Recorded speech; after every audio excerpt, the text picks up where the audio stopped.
इस Wikipedia channel में आपका स्वागत है। मैं विपुल जैन आज आपको बताने जा रहा हूँ एक नेक्स्ट अगला सेट।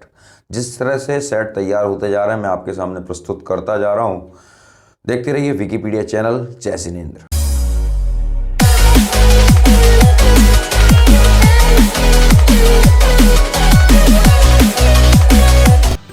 मित्रों, यहाँ पर मैंने सेट को तैयार किया, सेट नंबर 5 इसका। और आइए सेट नंबर 5 के बारे में थोड़ा डिस्कस करते हैं। ठीक है, देखिए यहाँ पर मित्रों मैं जूम करके आपको दिखा रहा हूँ। देखिए बिंदु पहला प्रश्न है ए 2-2, 8 और B-6, -4 को मिलाने वाले रेखाखंड का मध्य बिंदु ज्ञात कीजिए। अब मध्य बिंदु मित्रों कैसे ज्ञात किया जाता है, तो आइए प्रश्न को हम करते हैं। और अगला क्वेश्चन है समांतर श्रेणी 72, 63, 54 का कौन सा पद 0 है। के किस मान के लिए 3x - y + 8 = 0 और 6x - ky = -16 संपाती रेखा निरूपित करते हैं। आइए प्रश्न को बारी बारी से करते चलते हैं और आपको समझाते चलते हैं। आइए प्रश्न की तरफ। देखिए यहाँ पर जो प्रश्न है क्वेश्चन नंबर 1, इसका मध्य बिंदु निकालना था हमें।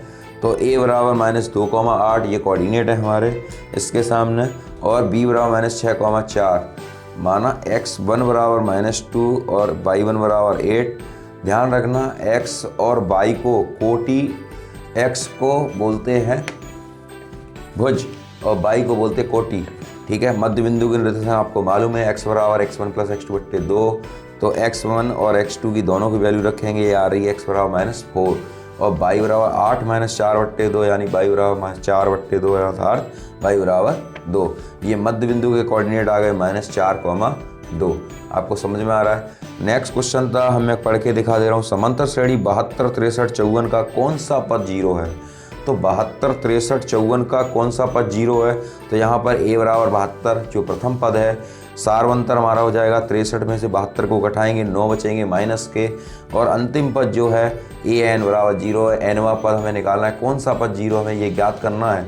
तो समांतर श्रेणी का nवां पद का हम फॉर्मूले को यूज़ करेंगे। an = a + n - 1 × d और जहाँ an की जगह 0 को यूज़ करेंगे। a = 72 रखेंगे, n - 1 × -9। ठीक है, -9 का इसमें गुणा किया, -9n + 9 और 72 को इधर भेज दिया, -72 हो गए। -72 और n9 को उधर भेजा, -9 = 9n। 72 और 9 81 हो गए माइनस के, और -9n माइनस हो गया प्लस 9 का डिवाइड कर दिया, 9 ने 81, n = 9। नेक्स्ट क्वेश्चन की तरफ बढ़ते हैं। देखिए नेक्स्ट क्वेश्चन है के किस मान के लिए प्रश्न है। देखिए आप पढ़ लीजिए। के किस मान के लिए 3x - y + 8 = 0 है और 6x - ky = -16 संपाती रेखाएं निरूपित करते हैं। दूसरा चैप्टर है जिसमें प्रश्न है संपाती रेखाएं, समांतर रेखाएं किस तरह से होती हैं। तो आइए संपाती रेखाएं की कंडीशन क्या होती है, प्रश्न के माध्यम से हम आपको समझाने का कोशिश कर रहे हैं। देखिए यहाँ पर 2 समीकरण दिए हैं। 3x - y + 8 = 0 इक्वेशन फर्स्ट मैंने माना है। 6x - ky = -16 इक्वेशन 2 माना है। समीकरण 1 और 2 को रेखा की समीकरण से तुलना करेंगे तो a1x रेखा का समीकरण होता है a1x + b1y + c1 = 0, a2x + b2y + c2 = 0। यहाँ a1 = 3 है, b1 = -1 है और c = 8 है। इस तरह से संपाती होने का जो प्रतिबंध होता है, जो आपकी पुस्तक में इस तरह से पहले दिया है, a1/a2 = b1/b2 = c1/c2। इस तरह से रखेंगे। 1/2 1/k 1/2, तो k = 2 वैल्यू निकल के हमारे सामने आ रही है। ठीक है, अब एक चीज़ और आपके सामने प्रस्तुत कर देना चाहता हूँ इसी माध्यम से, जिससे आगे कोई भी और प्रश्न आता है तो आपको बिल्कुल क्लियर हो जाए। देखिए 3 तरह की कंडीशन हमारे सामने प्रस्तुत होती हैं। प्रतिच्छेदी रेखाओं की जो कंडीशन होती है वो होती है a1/a2 ≠ b1/b2। संपाती रेखाओं की आपके सामने मैंने प्रस्तुत कर दी है। और तीसरी कंडीशन होती है समांतर रेखाओं की, जिसमें होता है a1/a2 = b1/b2 ≠ c1/c2। ठीक है, चलिए आगे प्रश्न की तरफ बढ़ते हैं। नेक्स्ट क्वेश्चन है घ। प्रश्न को पढ़ते हैं पहले, फिर आगे की तरफ करेंगे। यहाँ प्रश्न है, देखिए आपको समझ में आ रहा होगा। के किस मान के लिए द्विघात समीकरण के किस मान के लिए दिखा समीकरण 2x² minus kx plus k बराबर 0 के मूल बराबर होंगे निम्नलिखित हैं। ठीक है, अब मूल बराबर होते हैं यानी b² माइनस 4ac बराबर 0, ये हमारे मूल का कंडीशन होती है। तो आइए प्रश्न हमने कैसे सॉल्व किया इसको देखते हैं। के किस मान के लिए जिनके द्विघात समीकरण 2x² minus kx plus k बराबर 0 के मूल बराबर होंगे। माना द्विघात समीकरण ax² plus bx plus c बराबर 0 से हम तुलना करेंगे प्रश्न की। फिर a बराबर 2, b बराबर माइनस k और c बराबर k। ठीक है, और जब मूल बराबर होते हैं तो b² माइनस 4ac बराबर 0 होता है। तो हम b बराबर माइनस k का whole square minus 4 into 2 into k बराबर 0, तो k² माइनस 8k बराबर 0। k यहाँ से कॉमन लिया हमने, k माइनस 8 बराबर 0, k बराबर 0, k माइनस 8 यानी k बराबर 8, अर्थात k बराबर 8,0। दो बातें और बताना चाहूँगा यहाँ पर।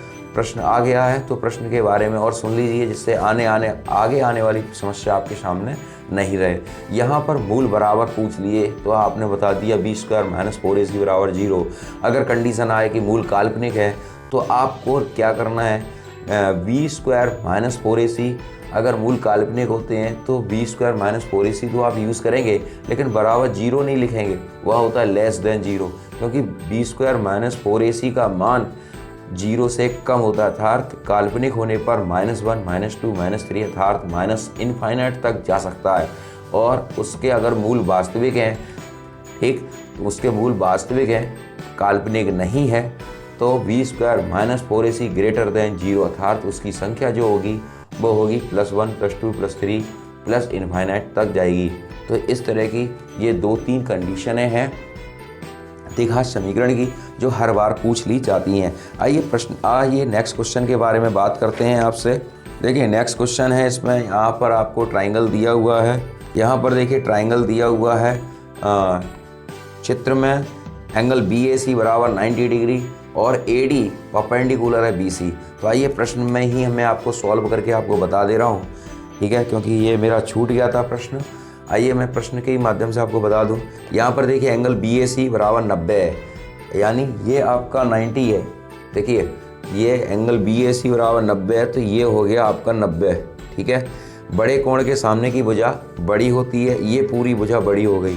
ठीक है, ये भुजा आपके साथ कॉमन है, तो ये आपका ये C वाला जो है पार्ट ये आपका सही होगा, क्योंकि BD इंटू CD बराबर AD इंटू AD, ये आएगा BD बट्टे AD बराबर CD बट्टे AD, इस तरह से लिखा जाएगा। मैं लिख दे रहा हूँ, फिर आप दोबारा से देख लेना।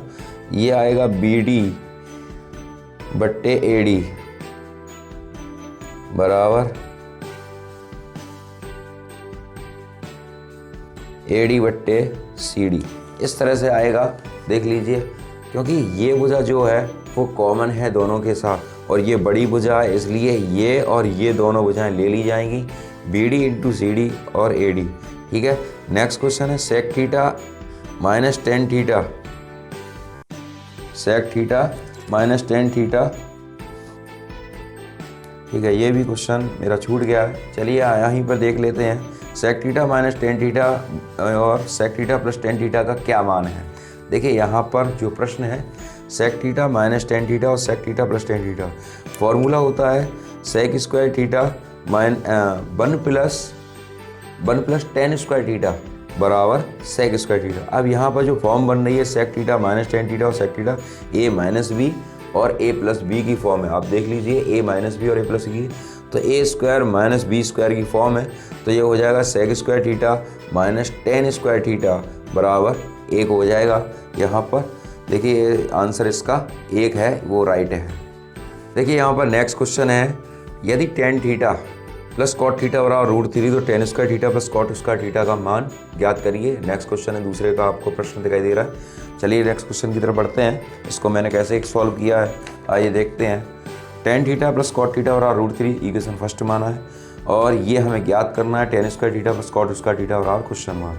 ठीक है, समीकरण 1 मैंने उठा लिया और इसमें दोनों पक्षों का हमने वर्ग किया। कभी भी रूट का कोई अंक आता है तो उसको रूट को पहले हम खत्म करने का प्रयास करेंगे।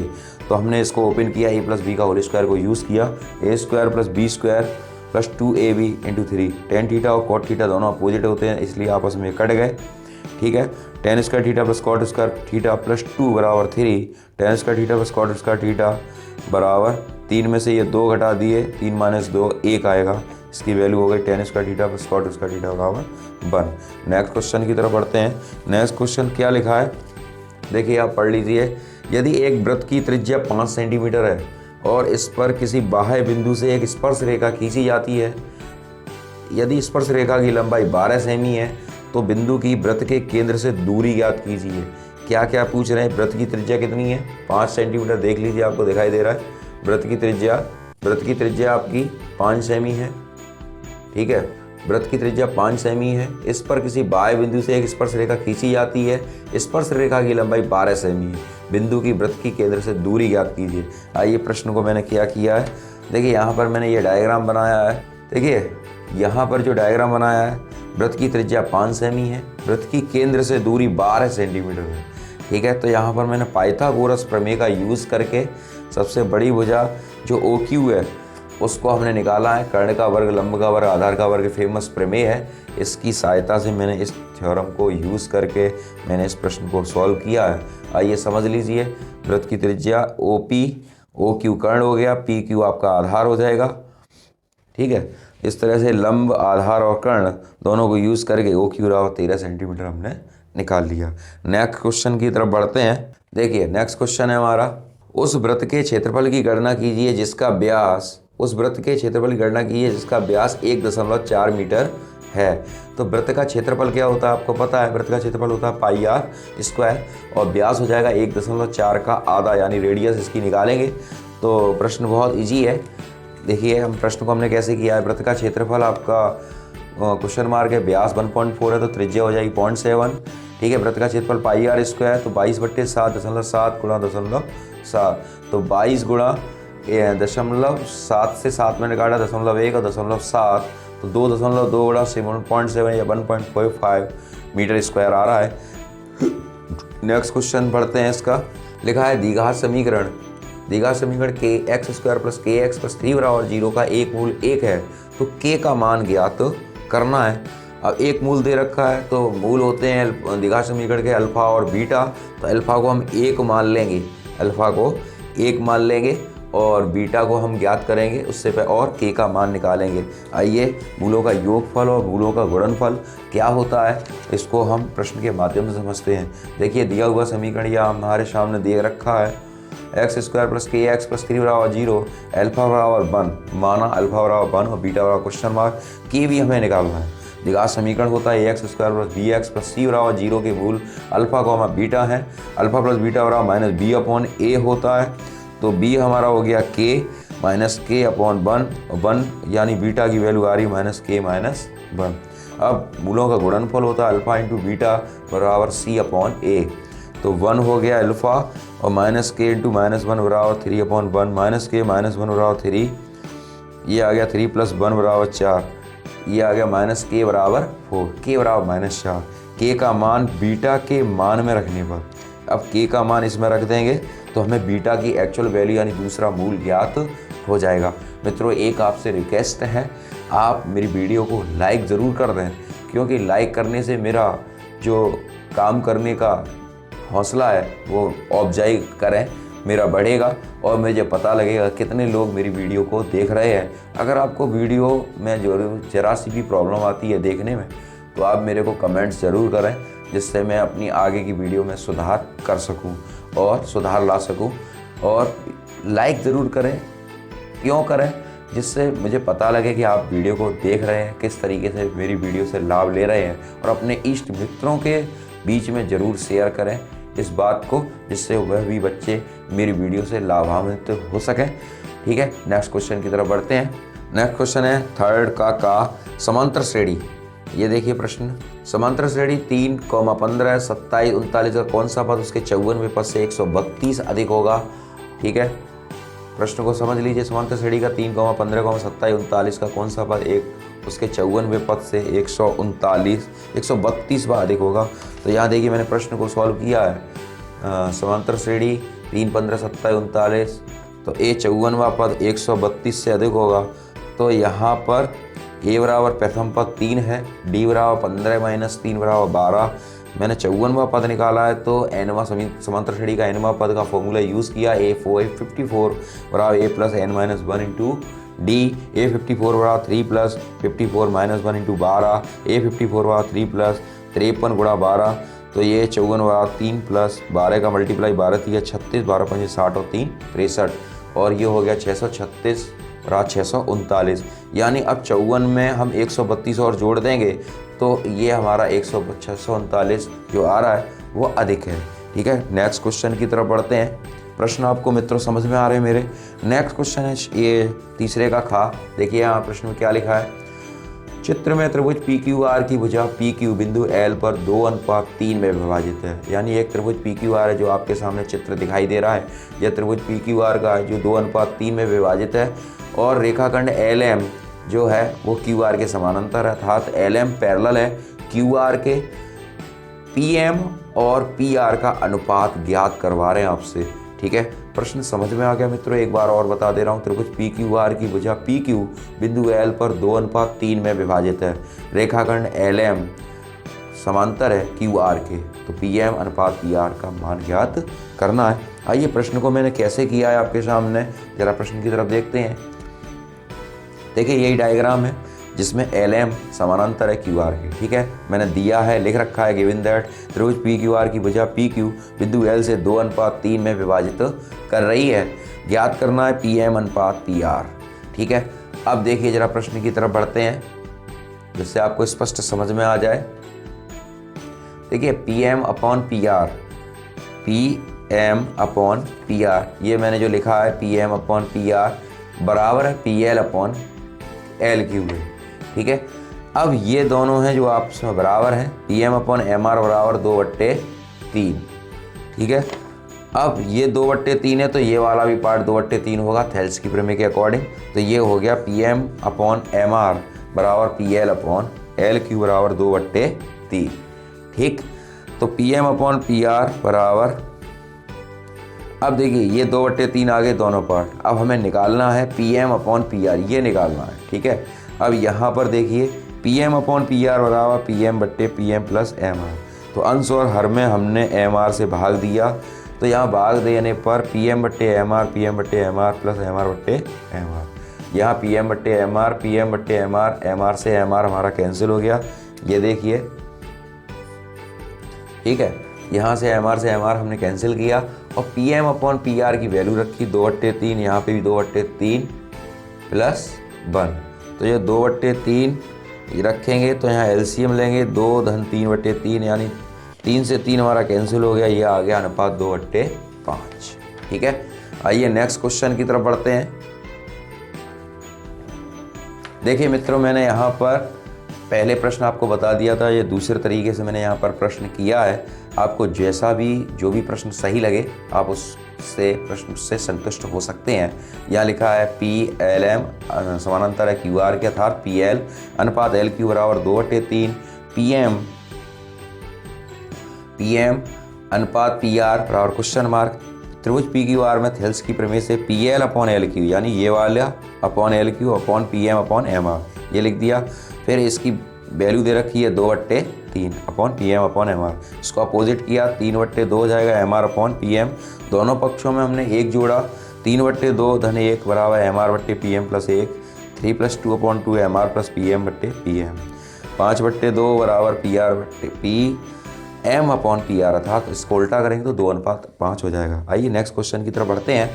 नेक्स्ट क्वेश्चन में लिखा है यहाँ पर देखिए, यदि बिंदु 5,3 और x,-1 के बीच की दूरी 5 मात्रक हो तो x का मान ज्ञात करो। देखिए यहाँ 2 नंबर का है, प्रश्न बहुत सरल है। बीच की दूरी का फॉर्मूला आपको याद होगा, आपने 9th की पिछली कक्षाओं में भी पढ़ा है, √x2 - x1 का whole square plus y2 - y1 का होल स्क्वायर। ठीक है, अंडर में ये दोनों अंक हैं और बीच की दूरी दे रखी है। देखिए मैंने ये प्रश्न को सॉल्व किया है, देख लीजिए। A 5,3 और B x,-2 बिंदुओं के बीच की दूरी 5 मात्रक है, x का क्वेश्चन मार्क। देखिए प्रश्न x1 बराबर 5 और y1 बराबर 3, x2 बराबर x, y1 बराबर x, 2 बिंदुओं के बीच की दूरी √x2 - x1 का whole square plus y2 - y1 का होल स्क्वायर। 5 है बराबर √x - 5 का होल स्क्वायर, और ये वैल्यू को हमने दोनों पक्षों का वर्ग करेंगे 25, इसका भी वर्ग करेंगे, ये दोनों यहाँ से √ हमारा हट जाएगा। और ये 25 बराबर x माइनस 5 का होल स्क्वायर प्लस माइनस 4 का whole square, X square plus 25 minus 10x plus 16, 25 से 25 कैंसिल हो गया, X square minus 10x plus 16 X square. अब यहाँ फैक्टर करेंगे 16 एकम 16 और लाने जोड़ के 10, तो यहाँ हमने किया है 8 दूनी 16, 8x minus 2x plus 16 x minus 8 minus 2x minus 8 x minus 8 x minus 2 x बराबर 8 और x बराबर 2। नेक्स्ट क्वेश्चन की तरफ पढ़ते हैं। वीडियो को पूरा देखें जिससे लाभ आपको मिल सके और मेरी वीडियो को ज़रूर शेयर करें, जिससे और आपके जो फ्रेंड सर्किल है उसमें वीडियो मेरी शेयर करें, उन्हें बताएं, जिससे वो भी बच्चे आपके फ्रेंड सर्किल उनके भी नंबर अच्छे आ सके। नेक्स्ट क्वेश्चन है, देखिए यदि tan स्क्वायर a बराबर cot a माइनस 18 जहाँ 2a एक न्यून कोण है तो a का मान ज्ञात करो। त्रिकोणमिति का 2 नंबर का क्वेश्चन है। देखिए बहुत सिंपल प्रश्न है ये। देखिए यहाँ पर 90 माइनस थीटा की बात चल रही है, तो यहाँ पर tan 2a लिखा है, तो मैंने इसको लिखा cot 90 माइनस 2a। ठीक है, इसको भी हम चेंज कर सकते थे। चलिए 2 तरीके से ये प्रश्न हो जाएगा। cot 90 minus 2a, cot tan 2a को मैंने ऐसे लिख लिया cot 90 माइनस 2a, और ये cot a माइनस 18 है, तो cot से cot कैंसिल हो गया, ये बचा हमारे पास 90 माइनस 2a बराबर a माइनस 18। तो 18 को एक तरफ कर लेंगे और 2a को एक तरफ करेंगे, तो a प्लस 2a बराबर 3a और 90 प्लस 18 108, और 3 से ये डिवाइड करेंगे 108 को, तो 36 बार डिवाइड होगा। a की वैल्यू जो आ रही है वो 36 है, और वो यही कह रहे हैं कि यह एक न्यून कोण है।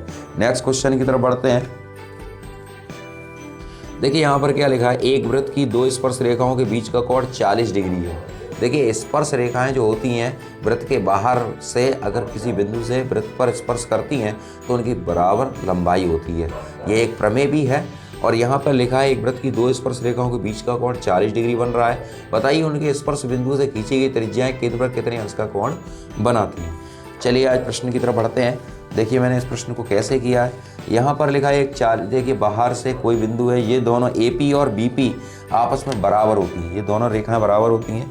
एंगल AOB बराबर क्वेश्चन मार्क है और एंगल APB का मान दे रखा है।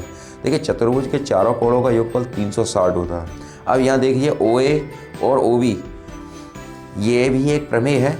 जब किसी भी स्पर्शी रेखा पर किसी त्रिज्या खींची जाती है वह तो वह रेखा पर लंब होती है, स्पर्शी रेखा पर वह लंब होती है, तो लंब 90 डिग्री का एंगल होता है। तो angle A plus angle O plus angle B plus angle P बराबर 360, 90 plus angle O plus 90 plus 40 बराबर 360, एंगल O बराबर 220। ये टोटल 9 दूनी 18, 90 180 और 240 220 हो गया। 360 में से 220 को निकाला, एंगल O की वैल्यू जो आ रही है वो आ रही है हमारे पास 140। चलिए यहाँ पर नेक्स्ट क्वेश्चन की तरफ बढ़ते हैं। देखिए नेक्स्ट क्वेश्चन है हमारा, लिखा है 3 घन जिनमें प्रत्येक का आयतन कितना है 216 सेंटीमीटर क्यूब दिखाई दे रहा है आपको, को एक साथ जोड़कर घनाभ बनाया गया है। ठीक है, घनाभ बनाया गया है। घनाभ का संपूर्ण पृष्ठ क्षेत्रफल ज्ञात करना है। घनाभ का संपूर्ण क्षेत्रफल ज्ञात करना है। 3 घन है जो तीनों आपस में ज्वाइंट करे गए हैं। घन का आयतन ठीक है आपको मालूम है, और घनाभ का संपूर्ण पृष्ठ का क्षेत्रफल आपको पता है। घन का आयतन क्या होता है, गैसेस करिए 6a² मैं आपको बता दे रहा हूँ। और घनाभ का आयतन होता है 2lv plus BH plus HL, BH plus HL। ठीक है, आइए प्रश्न की तरफ बढ़ते हैं। देखिए 3 घनाभ हैं, देखिए 3 घनाभ हैं यहाँ पर। ठीक है, जिनका आयतन जो दे रखा है हमें वो दे रखा है आपका 3 घनों का आयतन 216, यानी एक घन का आयतन 216 है। मैंने ये लिखा है 216 centimetre cube, 216 centimetre cube, 216 centimetre. ठीक है, घन की प्रत्येक भुजा आपस में बराबर होती है। घन क्या होता है, घन फॉर एग्जांपल घन एक पासा है, पासा भी एक घन के आकार का ही होता है। ठीक है, अब यहाँ देखिए घन का आयतन 6a², 216 इसका आयतन है, 6a है, मैंने 216 काटे 36 आए, a² बराबर 36, तो इसकी भुजा आ गई a बराबर 6 सेंटीमीटर। अब देखिए लंबाई और चौड़ाई और ऊंचाई और चौड़ाई तो सेम रहेगी, लेकिन लंबाई बढ़ जाएगी। 3 घन आपस में जोड़ेंगे तो बन जाएगा एक घनाभ। जैसे एक माचिस की डिब्बी वह भी एक घनाभ के आकार की है। जैसे बोर्ड का डस्टर वह भी एक घनाभ का फॉर एग्जांपल है। ठीक है, घनाभ का आयतन बराबर 2lv plus BH plus HL, तो 2 × 18 × 6 प्लस 6 × 6 प्लस 6 × 18। इस तरह से कैलकुलेशन करके हमने ये प्रश्न को ज्ञात कर लिया है। कोई भी प्रॉब्लम आती है तो आप कमेंट बॉक्स में अपनी प्रॉब्लम को ज़रूर मेरे साथ शेयर करें। ठीक है, मैं आपकी वीडियो के माध्यम से आपकी प्रॉब्लम को सॉल्व करने की कोशिश करूँगा। आइए नेक्स्ट क्वेश्चन यहाँ पर लिखा है निम्न किसी बारंबारता बंटन का समांतर माध्य और बहुल अक्रम से 25.5 और 27.0 है, मध्य का ज्ञात करो। ठीक है, ये प्रश्न है। ठीक है, किसी बारंबारता बंटन का समांतर माध्य और बहुल अक्रम से 25.5 और 27 है, मध्य का ज्ञात करनी है। प्रश्न आपके सामने समझ में आ रहा है। ठीक है, आइए प्रश्न की तरफ चलते हैं।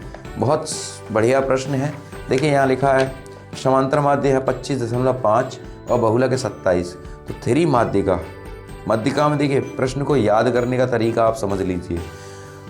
मध्यिका में 3 अक्षर हैं तो 3 का मल्टीप्लाई, और माध्य में 2 अक्षर हैं तो 2 का मल्टीप्लाई। अब 4 का गुणा नहीं करना। ठीक है, 3 माध्यिका बराबर बहुलक प्लस 2 माध्य, मध्यिका बराबर 27 प्लस 2 गुणा 25.5/3। 27 प्लस 25.5 51 आ गया। 27 और 51 को जोड़ा 78, 3 का डिवाइड लगा दिया 26 मध्यिका।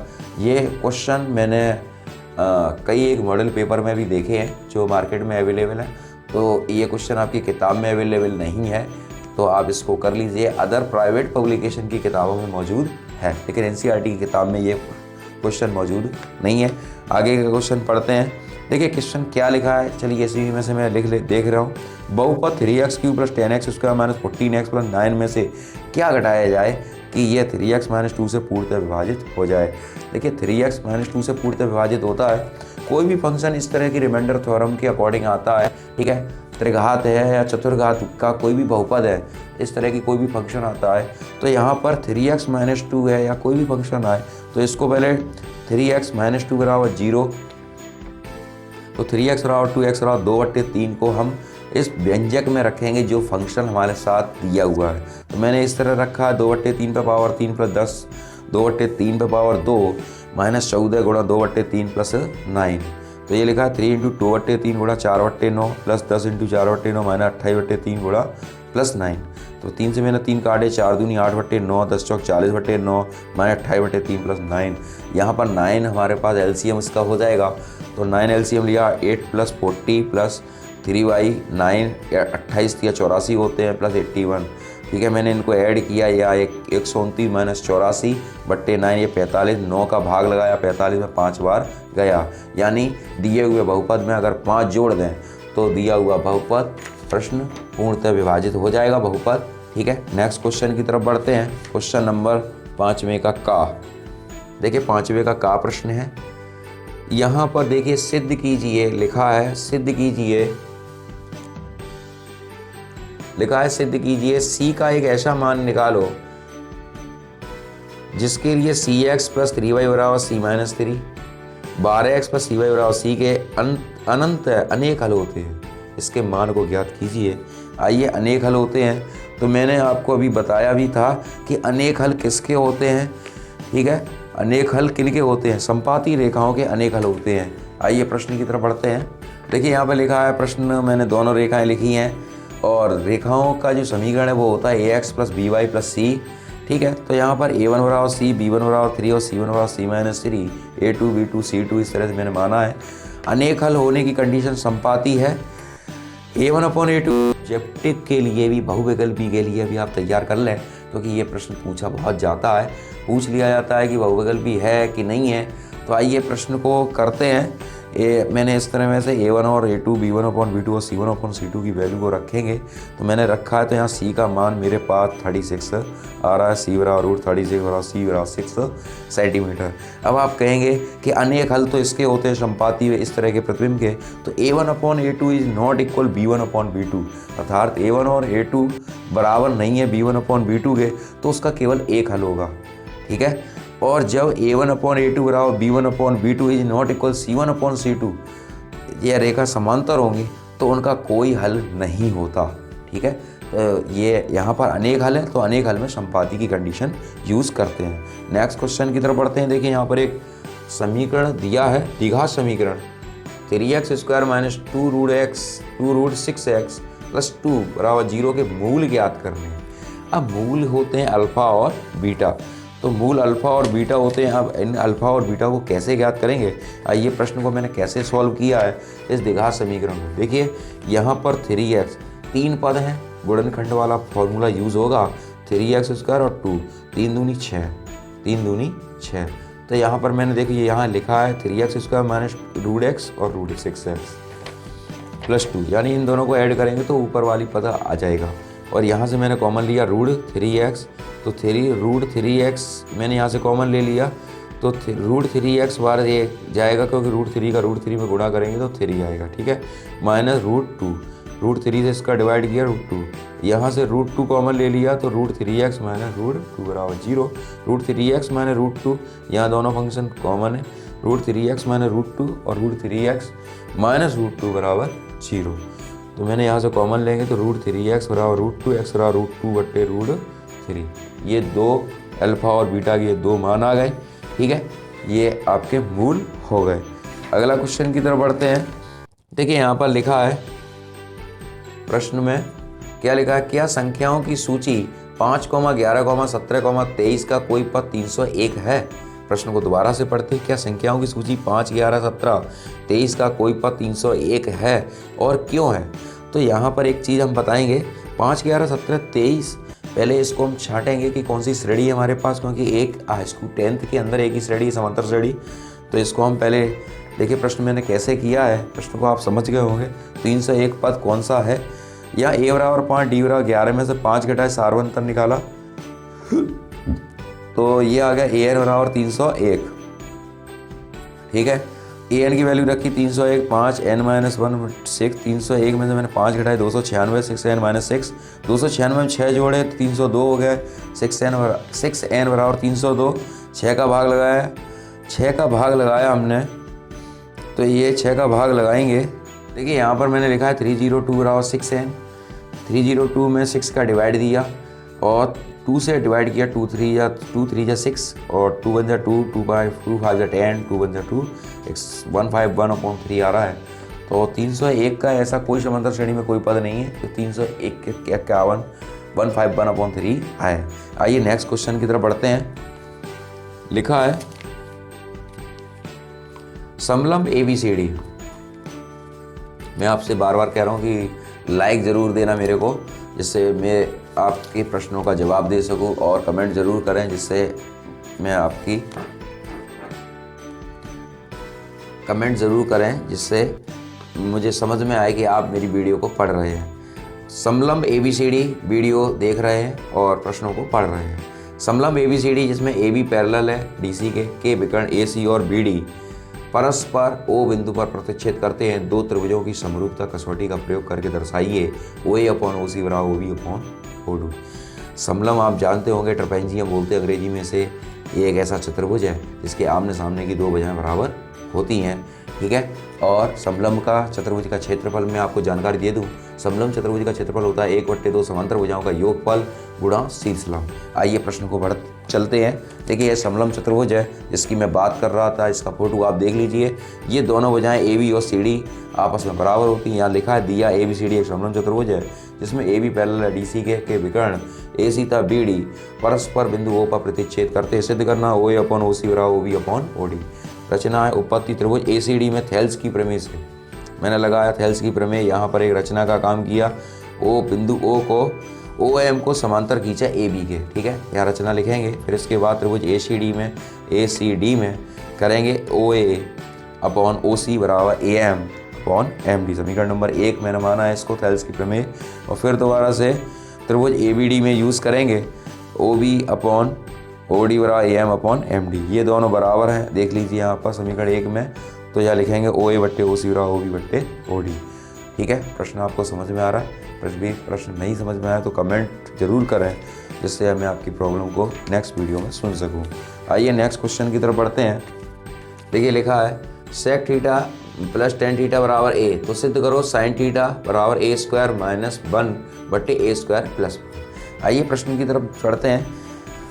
देखिए यहाँ लिखा है sec theta plus tan theta बराबर A। तो sin थीटा बराबर A² minus 1/A² plus 1। RHS से हमने इसको प्रश्न को सॉल्व किया क्योंकि एक ही वैल्यू हमें दे रखी है। देखिए sec theta plus tan theta का whole square minus 1/sec theta plus tan theta का होल स्क्वायर प्लस 1। अब इसके होल स्क्वायर को हम ओपन करेंगे, तो होल स्क्वायर को जब हम ओपन करेंगे तो लिखेंगे sec square theta plus tan square theta plus 2 sec theta tan theta, और फिर दोबारा से ओपन करेंगे तो ये सेक स्क्वायर थीटा आपस में कट जाएगा, सेक स्क्वायर थीटा, और टेन स्क्वायर थीटा बचेगा, तो 2 tan square theta plus 2 sec theta. और नीचे भी हम इसको ओपन कर रहे हैं तो यहाँ 1 plus tan square theta plus tan square theta plus 2 sec theta tan theta plus 1, ये हो गया। यहाँ से देखिए, यहाँ से 2 यहाँ से निकाला बाहर, और नीचे से भी मैंने 2 बाहर निकाला है। यहाँ से 2 से 2 कट गए, यह आया tan square theta plus sec theta tan theta बट्टे 1 plus tan square theta sec theta tan theta. अब यहाँ पर देखिए साइन स्क्वायर थीटा बट्टे cos square theta 1 upon cos theta sine theta बट्टे कॉस थीटा, ये आया 1 प्लस साइन स्क्वायर थीटा बट्टे कॉस स्क्वायर थीटा। ठीक है, आपको प्रश्न समझ में आ रहा होगा। मित्रों आगे बढ़ते हैं। यहाँ पर मैंने प्रश्न को सॉल्व किया है, sine square theta plus sine theta बट्टे कॉस स्क्वायर थीटा बट्टे cos square theta plus sine square theta into sine theta बट्टे cos square theta, sine square theta plus sine theta बट्टे cos square theta sine square theta plus sine theta. यहाँ से sign को मैंने common लिया, 1 plus sine theta हो गया, और नीचे से कॉस स्क्वायर थीटा और साइन स्क्वायर थीटा बराबर होता है 1, दोनों को मिला के, तो 1 प्लस साइन थीटा से साइन थीटा कट गया, ये साइन थीटा आ गया। यही हमें प्रूफ करना था।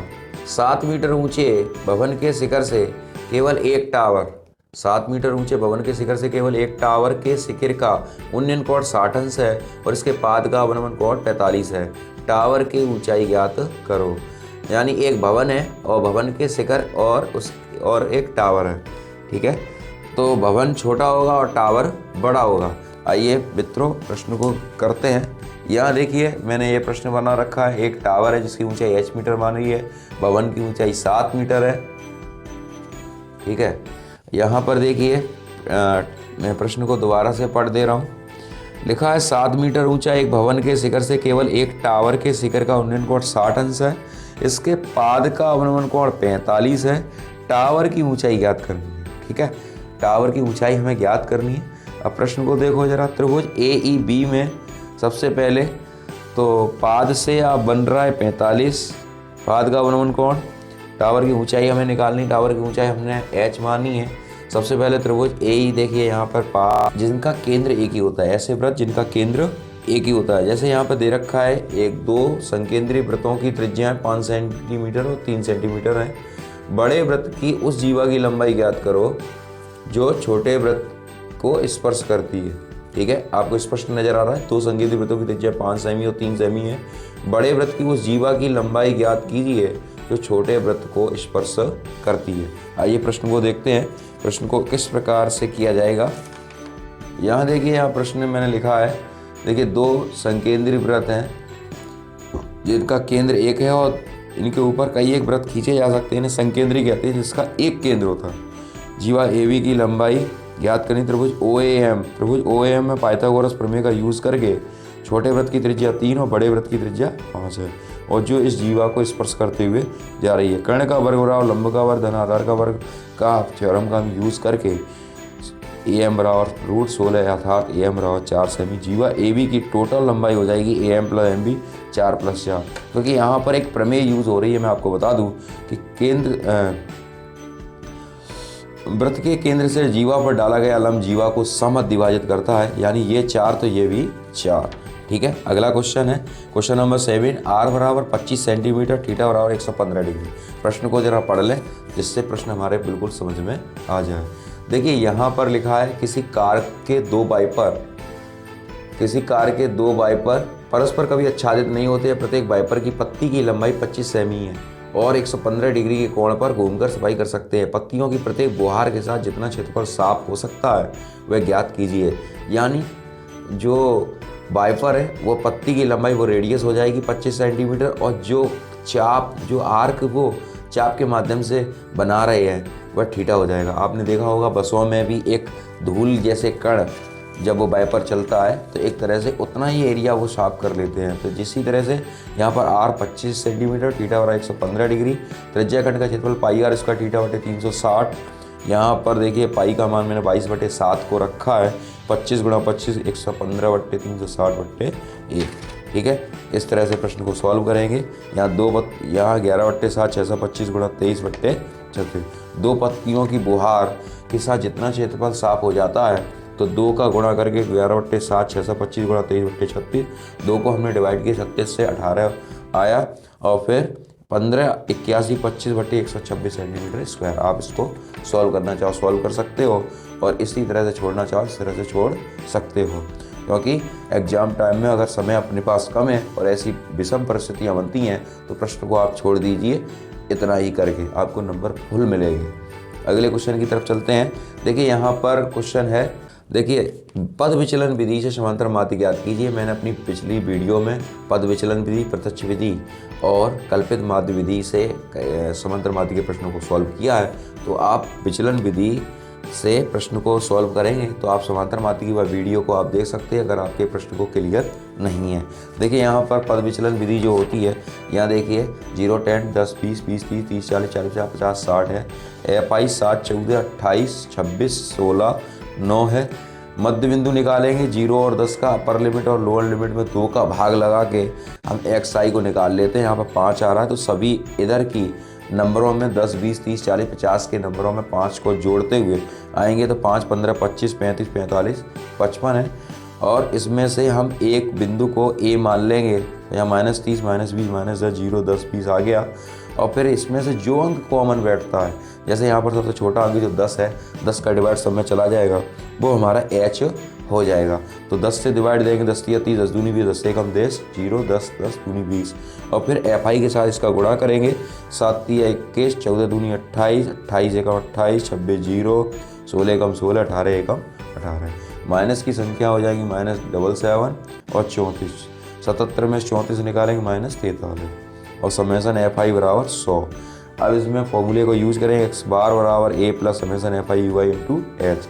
A को यहाँ इसलिए जोड़ा जा रहा है क्योंकि हमने सवाल में A को घटाया था और H का भाग दिया जा रहा था, इसलिए यहाँ पर H का गुणा कर रहे हैं और फॉर्मूले में रखकर हम इसकी वैल्यू को लगा निकाल लेंगे।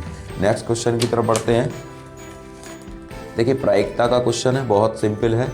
देखिए यहाँ क्या लिखा है, ये NCERT की आपकी किताब में भी मौजूद है। गोपी अपने जल जीवन कुंड में एक दुकान से मछली खरीदता है। दुकानदार एक टंकी में जिसमें 5 नर मछलियां हैं और 8 मादा मछलियां हैं में से एक मछली यदृच्छा उसे निकालने देने के लिए निकालता है। इसकी क्या प्रायिकता है? निकाली गई मछली नर है। अब यह प्रश्न समझ में आ रहा है, नर और मादा मछली कितनी है? नर और मादा मछलियाँ टोटल 13 हैं, जिसमें नर मछली 5 है और मादा मछली 8 है। अनुकूल परिणामों की संख्या बट्टे सभी संभव परिणाम, तो 5 नर मछली निकाली जा रही है तो 5/13 आपका आंसर आ जाएगा। लास्ट क्वेश्चन है इस सेट का। देखिए यहाँ पर समुद्र तल से 35 मीटर ऊंचे, माफ़ कीजिए मेरी ये प्रिंट पूरी नहीं छपी है, फिर भी मैं प्रश्न को पढ़ने की प्रयास कर रहा हूँ। ये लिखा है, समुद्र तल से शायद 75 मीटर ऊंचे लाइट हाउस के शिखर से देखने पर 2 समुद्री जहाज़ों के अवनमन कोण क्रमशः 30 डिग्री और 45 डिग्री हैं। यदि लाइट हाउस के एक और एक जहाज़ दूसरे जहाज़ के ठीक पीछे हो तो दोनों जहाज़ों के बीच की दूरी ज्ञात कीजिए। मैंने यहाँ पर लिखा है लाइट हाउस है, एक जहाज़ दूसरे जहाज़ के जस्ट पीछे है, 75 मीटर की दूरी पर यह लाइट हाउस की लंबाई है। एक 30 अंश एक 45 अंश बीच की दूरी x और y है।